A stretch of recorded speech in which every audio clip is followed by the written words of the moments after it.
Have you ever been online on Facebook or something and you come across a recipe that looks really good and you wonder to yourself, is it really as good as it looks like it is? Well, come along with me as we prepare some of these recipes and give them a try. And at the end of the video, I'll come back and I'll let you know what we thought of it and if it was really as good as it looks like it is, and if it's worth you giving the recipe a try. Today, we are trying best roasted vegetables, perfectly seasoned, from a couple of cooks. Let's get cooking.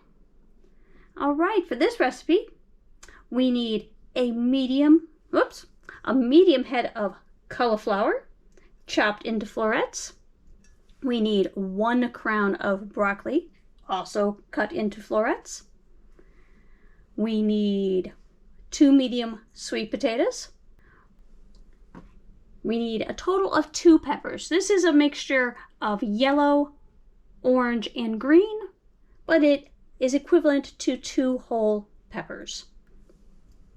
We have 1 medium onion cut into slices. We're going to need 4 tablespoons of the olive oil. And for seasoning here, we have 2 teaspoons of garlic powder, 2 teaspoons of Old Bay, and 1 teaspoon of salt. Let's get cooking. I have a funny story to tell you about Old Bay.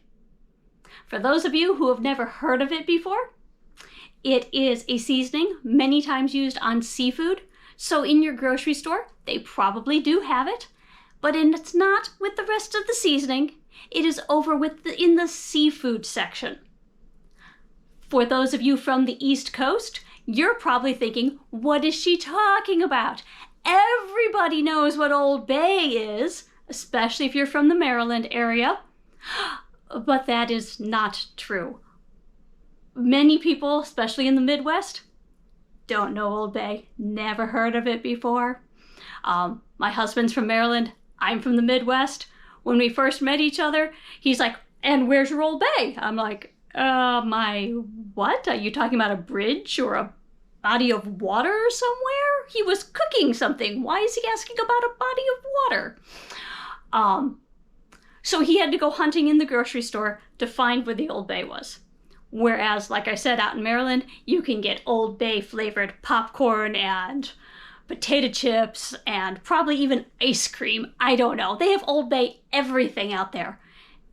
And here, it's kind of shoved over in the corner. Yeah, I guess we have it. But, all right, back to cooking. All right, the recipe looks pretty simple. Dump everything into this big bowl.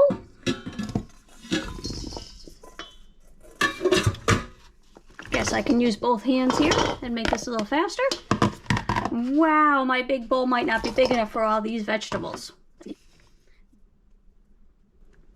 We put in a total of 4 tablespoons of olive oil. And then sprinkle our seasoning mix around. Need to make sure we get all that Old Bay in there. And stir it up. All right, I think this is about mixed as well as it's gonna get. Next, we put it on the baking sheets. Vegetables. All right. We put parchment paper on our baking sheet. It does say this is enough for 2 baking sheets because you want a nice thin layer. So we're going to push about half of these vegetables onto this baking sheet. And then I will spread them out.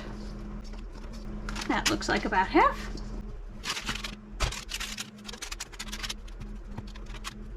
And they spread out nice and level there. All right, my 2 pans of roasted vegetables are ready to go in the oven. They're going to cook at 450 degrees for 20 minutes.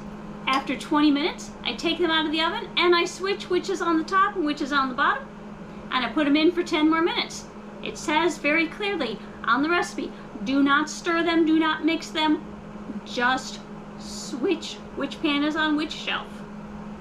So I'll be back in about 30 minutes. All right, I have plated up my best roasted vegetables. I have it on a plate here with the fennel roasted chicken. So that recipe will be linked to down in the description. And in just a little while, as far as you're concerned, I will be back to let you know how we felt about these vegetables. All right, we just finished dinner with the best roasted vegetables, perfectly seasoned, from a couple of cooks. And I really liked them. My husband really liked them. He had, I think, thirds on the vegetables. Our son doesn't like sweet potatoes, but he did like the other vegetables in the mix. I will say for the three of us, on many recipes, I do have to double them. We tend to eat large quantities. This recipe made the 2 sheet pans.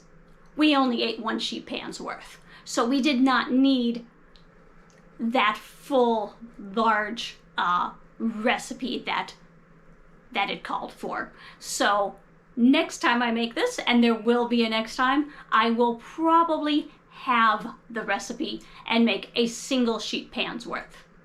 But it is definitely worth giving a try. If you've given this recipe a try, please let me know what you thought about it down in the comments. Or if you have a recipe that you're wondering if it's any good and you'd like us to give it a try, let me know that and leave a link down in the comments for us. And as always, keep cooking!